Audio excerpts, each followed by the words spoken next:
do that again. Play that back over while y'all are coming in here. Turn this up. Here I come. There I am. What's up, Annalisa? How you living today? What's up, Brian? Beach or J. Oh, well, that's gonna break my brain. J Bake. J Bake.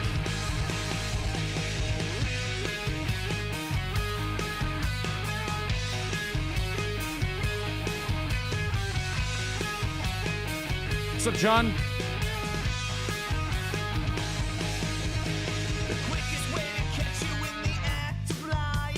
Want to give a shout out to my friend Fry McDunston.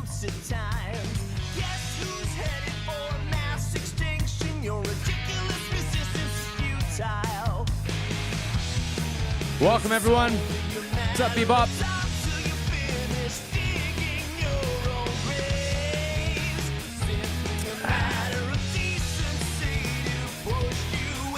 Gonna let everyone roll in here and then we'll hang out.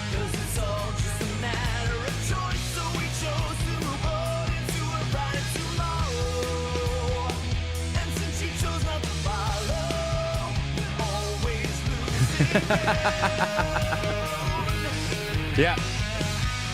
Europe's just a hop, skip, and a jump away, you know? It is a tiny Christmas tree.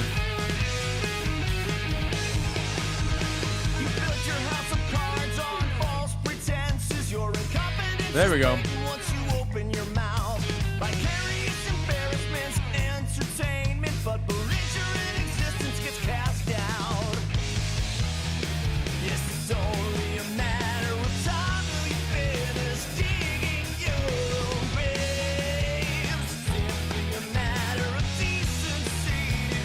Got a little guitar solo coming up, y'all. A little guitar solo coming up.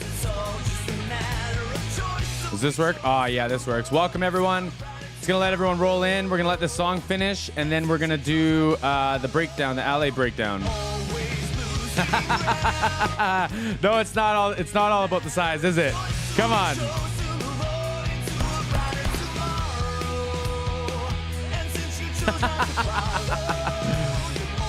It's the best I could do. Best I could do. What's up, Twa? What's up, Twa? Got a little guitar solo coming up. Your boy mixed it. What do you think of them drums? Y'all like them drums?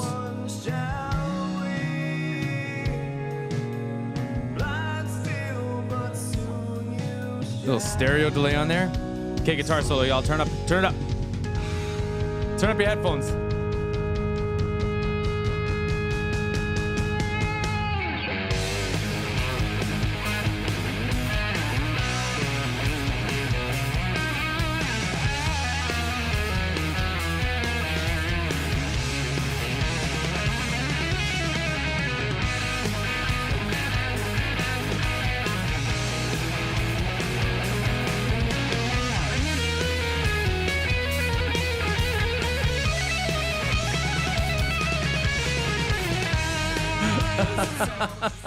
Dude is wild, man. Come on, one more. Here we go.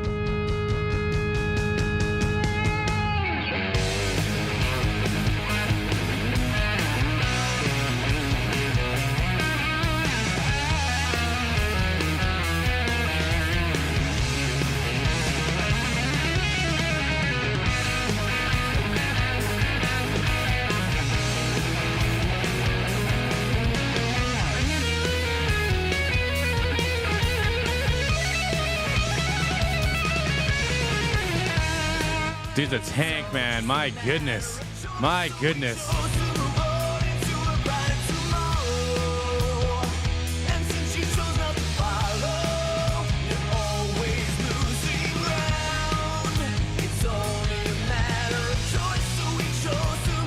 All right, my friends. It's another minute here. What's up, Dad? Here we go. Here's the outro. Come on.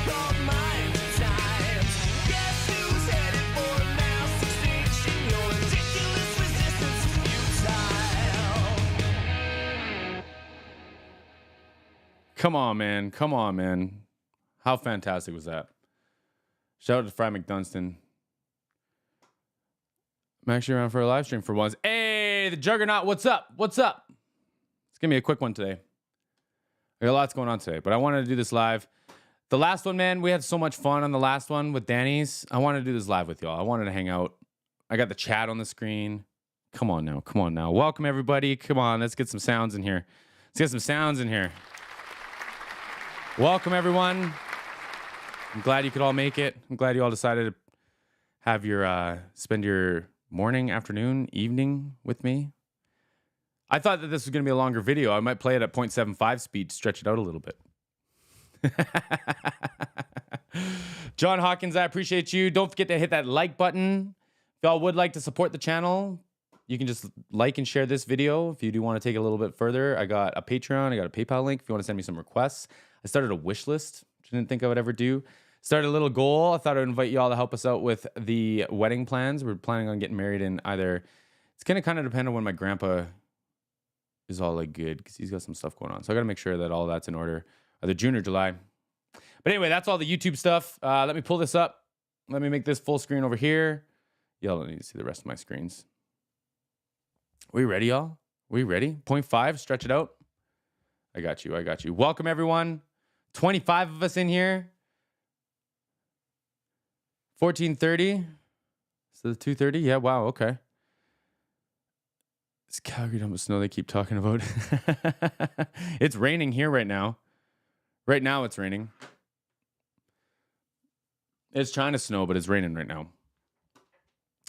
But anyway, my friends, without further ado, let me get in this camera. Little tiny Christmas tree. All right. Let's watch this. Just like that bass, eh, Dad? Let me know if you need anything.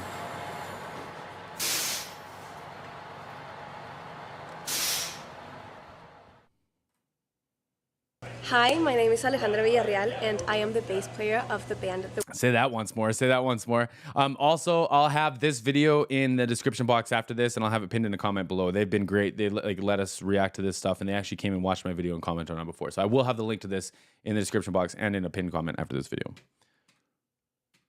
Say it again. Hi, my name is Alejandra Villarreal, and I am the bass player of the band The Warning. Our new single, More, just came out, so go check it out. Yeah. And I am going to be talking about my bass today.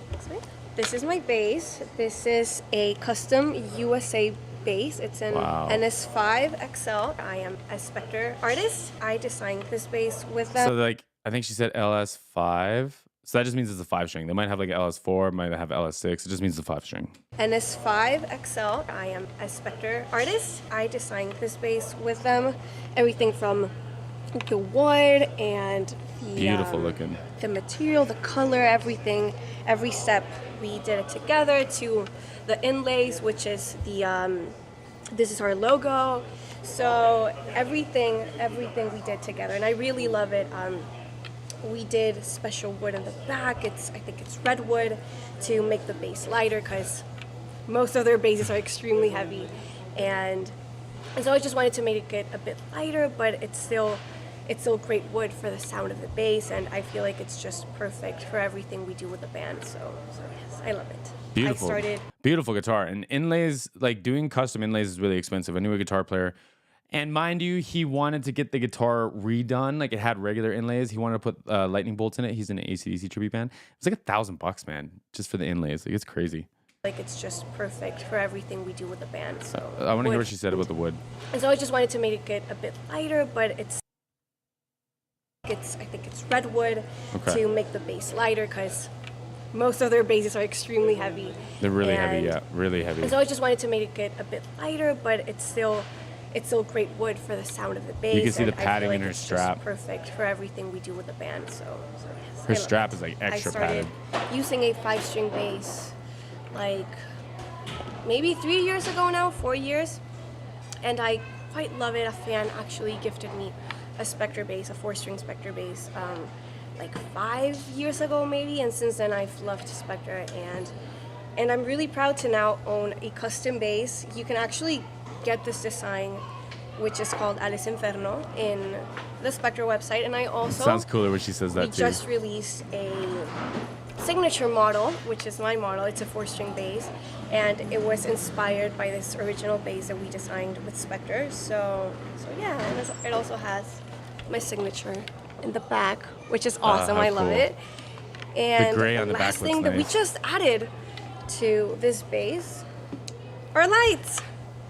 Yeah, And of course. so this is, it looks really cool, but it's also really helpful for when we play live and you know the lights are all over the place. It's just so I can go back and I know where I'm playing. So these pickups are That's wild though. That is so smart. And like I'm glad they did a good job of it because like come on man, that could be so cheesy if you did it wrong. Having lights in your guitar, that could be so cheesy, let's be real. But what I think is really interesting about the 5-string thing, like I've seen Ali play bass enough to understand like how she kind of utilizes it. Like a lot of bass players will get the 5th string and then that's all they play is the 5th string. But she treats it, in my opinion, the same way that Pau treats her like 18-inch floor tom, where it's like it's another place to go, so you never run out. Like maybe you want to chug on that one, but you still got the high octave. Maybe you want to chug a little higher, but you can go way down, like the 5th or the octave down to the low B string.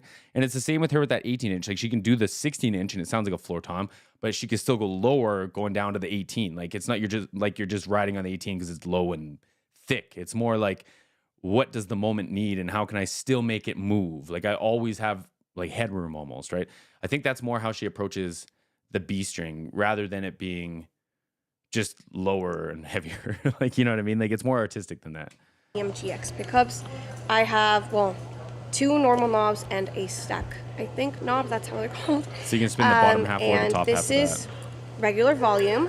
This is the blend for the pickups. This side is mostly this pickup. I use it in the middle. And these are the bass EQ. These are the high ends. I use it almost all the way up, not all the way up though. I use it in standard tuning, so it's... So like a bass guitar is in a bass register, right? When you read it on like a sheet of music, it would be in like a bass clef. I'm pretty sure. Someone correct me on that if I'm wrong. But from like a mixing standpoint and from like a production standpoint, it's kind of a high mid instrument. It's the same as like when I say kick drum's got a lot of like high end to it. Like it's got a like that pick noise that comes out of that chunk chunk chunk that I always joke about. Like that's not a low thing. It's usually really high and like kind of grungy sounding, right? So her having that top end pinned makes a lot of sense. And then the only, like, I don't know, you could probably go through the pickups and stuff and this and that, but the big difference between selecting them is the neck position, the one that's closer to the fretboard. That one's going to be more like low sounding. Like if you imagine on a 6-string guitar, it'd be like your blues solos. And then the bridge pickup further back on the guitar towards the actual picking hand, depending on her hand placement, but you know what I mean? That one will be a little bit brighter. So her being in the middle, it'll have like weight, but it won't lose that top end and that clarity. And then she's pinning the top end too. So this is like, makes a lot of sense as to why we get so much tone out of Yeah, this is cool. This is really cool. But it's like a high mid instrument, in my opinion, and I'll die on that hill. Like when you start pushing like that 800 hertz and stuff and you start getting it to peak through, especially like on a P bass or something with a pick, you can like hear that pick almost. Like that's what you want out of a bass. It's the same like with the kick drum. You want it to like punch you in the face. You don't want it to just like rumble the floor, right? Almost all the way up, not all the way up though. I use it in standard tuning, so it's B, E, A, D, G. Standard tuning all the way. The strings, I use the Dario strings. I use the NYXL 45 to 130, and I don't know enough about bass strings to say that that's... They sound pretty good. They last a really long time, and they're not too bright. They're not too flat, I guess. But yeah, I love these strings. I don't have to change them out as often. This is my pedal board. Like some strings will make it sound like, you know, in the movies when they have like a bullet ricochet off like a shed or like a metal something, and it's like ping. It's like brittle. Like some strings sound like that. So like she's right. Like it doesn't add too much top end to it, but it gives you the top end that you want. Because like I say, it is a bright instrument, or it can be a bright instrument, right? Jamie, I agree. I like her rings. I like that you can like hear her shit like banging off the guitars and stuff. Like it's so real. You see so many people, it's like, oh, I got to take my hoodie off to play my nice little guitar. And I totally get that. It's not for me. Yes, but yeah, I love these strings. I don't have to change them out as often. This is bass my strings pedal are board. expensive. I don't use that many pedals. But no, she does not. This is a preamp. I love this preamp so much. I actually used it. It was one of the first pedals I ever got. And then I stopped using it. And then I was like, I miss this pedal. And it's such a good preamp. Really, this is how I control most of the sound that goes out when we play live. I really like the bass. Talk about it. Tell me really about it. Cut through, since we're a trio, we feel like the bass is really important, so we really want to have that bottom end. But this also really helps us define well what I'm playing, because sometimes you really can't hear what the bass is playing, you can only feel it. I mostly only use the Engage, I don't use the AGS, but this is the gain volume. It's not the volume of the gain, and I really just use I'll talk about that half, in a second. treble, half, everything is Everything mostly just half. in the half position. Bass, not too much, not too little. Mid frequencies, mid levels, they're all just halfway there. With a mix of this. So, okay, when you think about the chain, like, so I would be the source. I'm speaking into a microphone, and down that microphone, down the cable, it goes into a preamp, into a mixer with processing, right? So those preamps aren't always great. Like, sometimes the product will be good, but the preamp isn't great, right? So like when you step away from, actually let's do this the other way. Like if you went and found like a vintage Marshall, I used to have a GCM 800 and a 900. It had preamp tubes and like regular tubes. So like you could get it to distort and break up and sound good on the way in. And that's gain now. So gain is how much in you're allowing into this thing. So you want enough that you're sending enough information to, like if you were in the tube scenario, to light up the tubes. You want those tubes warm and stuff, but you don't want it too much where it's breaking up and you're losing information. And that's what we now know as distortion, right? So gain is on the way in, and that hits the preamp, right? So now you're at the mercy of the preamp. So when I just recorded vocal for Fry McDunstan, the same project I played earlier. That EP comes out tomorrow. I recorded this microphone into an okay preamp, but I added a preamp after to give it like harmonics and energy and life again. Because what's up, Full Texan? Because like that original preamp is just so dead, and this microphone by itself, like let me turn this off. Check. See how boring this sounds? This is, you can't even hear it. I can see that you can't even hear it. Hold on. I can see that you can't even hear it. I'm at 35 decibels plus, 41 decibels plus. This is bringing in that preamp now. 55 decibels. That's just this microphone now. Plus 55 decibels. If I didn't have that, it wouldn't sound this way. And then when I add the processing in, now I sound like a podcast host again, right? So like the preamp side of it is really important. That's really honoring the signal chain, right? So gain is how much that preamp is letting the bass into it, and then you have your mix, everything, it goes in like order, and then your output, how much are you sending out to the next thing, right? So it's cool to see that she's doing it that way instead of relying on like an emulator or like a guitar amp or something like that. I like, to me, that feels like they're honoring the signal chain the proper way. Probably shouldn't say the proper way, but like in my opinion, for what that's worth, the proper way. Like it's dope. I think it's fantastic, and it makes a lot of sense. Makes a ton of sense. They just moved into 7th on YouTube and 3-piece band with the most subscribers. They went past ZZ Top and Rush. Wow, really? I've seen both ZZ Top and Rush, and now I need to see The Warning. There you go. Fate has it. This and my bass, it's really easy to be able to, be able to hear what I'm playing correctly without losing that bottom end. So I feel like that's really important to me, and this really helps me do that. Yeah, I bet. As well as this other pedal, which is the dark glass microtubes. I love this bass overdrive. It's so good. I've also tried a lot of overdrives over the past few years, and this one is really cool because it's really easy to blend the overdrive, like the distortion sound, as much as you can or as little as you want it to. So it's not really overpowering, and you can still hear what I'm playing. Like, as I said, like you can hear the bass lines. It's almost like two channels. Without becoming just like this mess of like distortion. So she's talking about more harmonics, right? So you could get preamp distortion, which I would argue is you don't always want. In some of them, maybe like a vintage Neve or something like that, you might want a little bit of clipping in an analog scenario. But in this, you don't want that, right?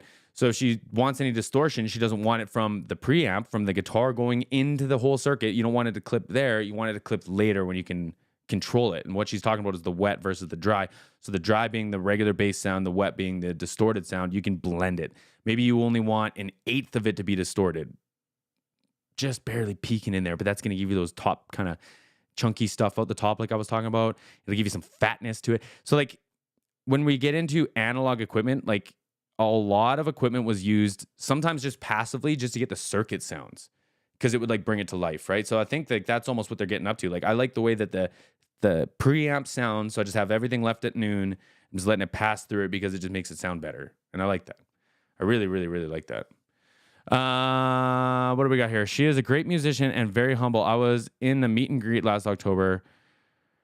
Best human. Oh, I bet. Andy, welcome, my friend. Welcome, Andy. Big time supporter of the channel. Also helps with a lot of moderating around here. Oh my God. And that reminds me, I need to respond to your Discord message. Thank you for popping in. And welcome everybody. We're up to 50 people already. Wow. Let's keep going. If you guys have questions about any of the jargon I'm talking about, let me know. I'm trying to like make it available, I think. Digestible. So it's not really overpowering and you can still hear what I'm playing, like as I said, like you can hear the bass lines without becoming just like this mess of like distortion. This is the overdrive. I usually leave it all the way up and I mix as much of it as I want. And here, this is the blend between your normal bass sound and the distortion. I usually keep it almost halfway there as everything. So yeah, here you just blend it as much as you want. That means she likes what the guitar sounds like. It's really nice because you can still hear the original sound of the bass just with a bit of distortion on it. So it's amazing. I quite love it. This is my lovely tuner. You can't have a pedal board without a tuner. It's really important to me, and it also serves as a big screen. It's got a big screen on it too. That's cool. Muted. And it's really nice as well because even while I'm playing, I can see the tuner move around. So if I'm ever like mid-song and I have no idea if I'm tuned well, I can play a note and it'll tell me if I'm tuned or not. So like if she's got a droning E and it's just a little flat, she could just like touch it up a little bit. Between my wireless, so I can use it. Normally this is okay. wireless, this is a and the switcher. wireless is at the bottom. Smart. So it's packed in here. It's a nice little pedal board. So yeah, this is just to activate and deactivate the wireless pack. Show me the compressor. There's got to be a compressor. This is what I use for live shows. I don't have this actually. A Mesa. But this is what we use for live shows. This is and an RE20. Holy shit. This is an 8x10. Holy and it's shit. Just a classic ampic sound, which I love. And this is a Mesa amp. It is mic'd and all, but we mostly use this for stage. On stage, yeah. For like the people in front, so you can really feel the bass. You can really feel those 810s just trying to steal your heartbeat. I love this. It's honestly such a help when we're on stage, because sometimes you can't really feel the energy that the crowd feels. Like you can't feel it on stage, and the amps like really help us to feel the bass. So mostly, I just love it to have like a lot of bottom end, so I can feel and listen my bass on the outside as well. But like, can you imagine being like a drummer and practicing in a rehearsal studio with basses, and like every time you hit the kick drum, it's got like bass resonance to it, and then you go live and it's just all gone? Like, what a strange feeling that would be, right? And also on top of that, well, like personal experience, we used to side wash amps, so like they would be too loud for the front row, so we would turn them so they faced inward, but then you could hear it across the stage, and it kind of made this nice mix that way. So there's a million different ways that people use like feedback monitoring, but like using an 810 is hilarious. It's again, in my opinion, the proper thing to do. I had one. We ripped all the Tolex off the side, and I armadillo coated it, and it did something to it, man. People started requesting this bass amp because it went crazy. It added like this really nice like punchiness up top. It was hilarious. The Mesa, like I don't know a ton about Mesa bass amps. The Mesa guitar amps with the tubes, this at least has preamp tubes in it. You can see them here. They are fabulous. They sound so good. They're like every rock and roll head kid's dream amp, I guess you could say. That was kind of hard. I made that really hard for myself. But again, she's not doing a ton. She's really not doing a ton. Like I think she just likes the way the bass sounds, if I'm being perfectly honest. And the amps like really help us. The RA20 is hilarious. It was like way back in the day, they'd use them on like horns and bass cabinets and kick drums, and like they're just really, really, really It's a competitor to like this microphone. You see them in lots of like podcasts and vocals now, but they're expensive, man. They're expensive. It's funny. I just think it's funny to have one on a bass cabinet. It's probably what you want. Like we used to use a 421, which would be probably similar. These like the thing that freaks me out is like a 421 can sound good on a voice. This does sound good on a voice. It also sounds good on all these other things. Like it's just like it's a wild microphone. I like it. This is a Z bar. So this would on the back of this thing because it's so big. Like you can tell like how big it is next to Ali here, right? It's got handles and it's got 2 wheels on the back of it, so you can tip it back and roll away with it. This Z bar here that holds the microphone, it probably just clips onto that handle. You can see like where the SVT, the actual head would fit onto the SVT cabinet. You can see the holes for it because it's got a whole bunch of holes down the middle, so that there's middle support. They're so heavy, the SVT heads. Like it's a 2-man carry for sure. For sure. This is a great video, my friends. To feel the bass. So mostly, I just love it to have like a lot of bottom end so I can feel and listen my bass on the outside as well. So thank you so much for watching. Don't forget to check out our new music and go to thewarningbank.com for any other information you want to know about us. And yeah, thank you. Go check them out, thewarning.com. And shout out the Digital Tour Bus, man. Talk about making me jealous. I would love to do this stuff. I would love to do something like this. I could give them a like. Go check them out. If you watched this video before, give them another view. When I get a paycheck, I'm going to subscribe. Bebop, I appreciate you being here. It's been a pleasure. Lancaster, I don't think much of. I'm glad they're working with Lancaster. Are those like hosts from the show or something like that? Is that what that is? I'm not familiar with the names. I apologize. All I know is that David Bendeth calls them his daughters, and I think that's unbelievable. Dave Bendeth is like why I wanted to get into mixing. I originally, when I started this channel, I was just going to start reacting to David Bendeth bands. But I'm really bad at research, so I'm really bad at finding like producers and stuff. So yes, Andy, I appreciate you being here. Does anyone have any questions? Anything you want to go through? Anything else I can kind of clear up, or are we good? I did turn a 7-minute video into a half-an-hour stream. So, is the producer? Oh, okay. G-Man, what's up? What's up? Oh, okay. I see. So all that made sense, right? So you got this, the flow. That's the big thing, right? Because like if you change the order of the pedal board, it would all sound different. So like you have to honor that system. So the guitar sounds nice. It goes into the preamp. The preamp will just bring it to life. It'll just give it air and room and make it breathe, right? That goes into the distortion, into the tuner. You can put the tuner wherever you wanted. You wouldn't want to put the distortion earlier. And then into the wireless or the wired switch, right? Lancaster plays keyboards for Muse and mixes and produces. Interesting. What'd y'all think of my mix? You like those drums? Why does cheesecake taste so good? Because I'm lactose intolerant. That's why. And it's a cruel trick. Cruel trick. No smoking dogs? For sure because of the cheese. For sure because of the cheese. Yes. Great to see you all here. I hope everyone has a great Thursday. Y'all, I didn't know The Warning had a song with Grandson. That came across my timeline. I thought it was brand new. I love Grandson. Catch me reacting to that today. Little boxes make sounds you hear. Big boxes make sounds you feel. That's basically it. In a nutshell.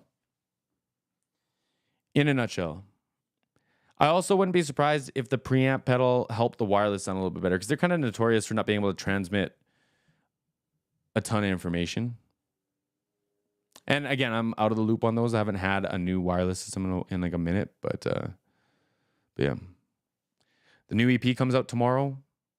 Fry McDunstan, check him out on YouTube. I'm gonna play us out with the first single choice. There's a new lyric video that comes out tomorrow as well. The premiere is at noon my time. If y'all want to join me there, definitely consider joining the Patreon for The Warning. There's a ton of great content there. The Discord is amazing. If y'all would like to support the BEL channel. I would appreciate it. A thumbs up and a share is lots. If you are feeling donative, get yourself a request, Patreon or PayPal. I have a wish list now too. I have a buy me a coffee. I'm gonna start doing some coffee hangouts, and yeah, that's all that stuff. Hire the warning for my reception. Could you imagine? Could you imagine? That would be my kind of party though. In a tux up there, like singing like, I don't know, we could do like Painkiller or something together. Oh man, that'd be fun.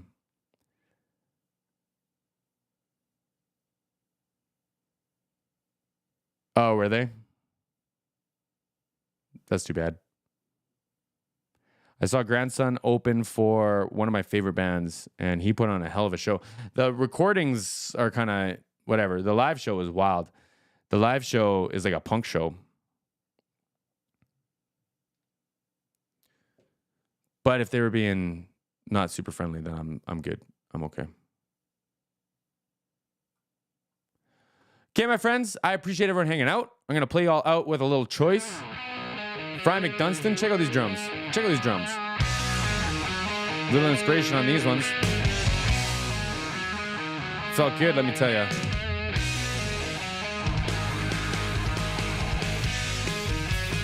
Dropping tomorrow. Come hang out at the live stream or the live premiere. We'll see y'all again soon, my friends. Brian, that does not surprise me in the least.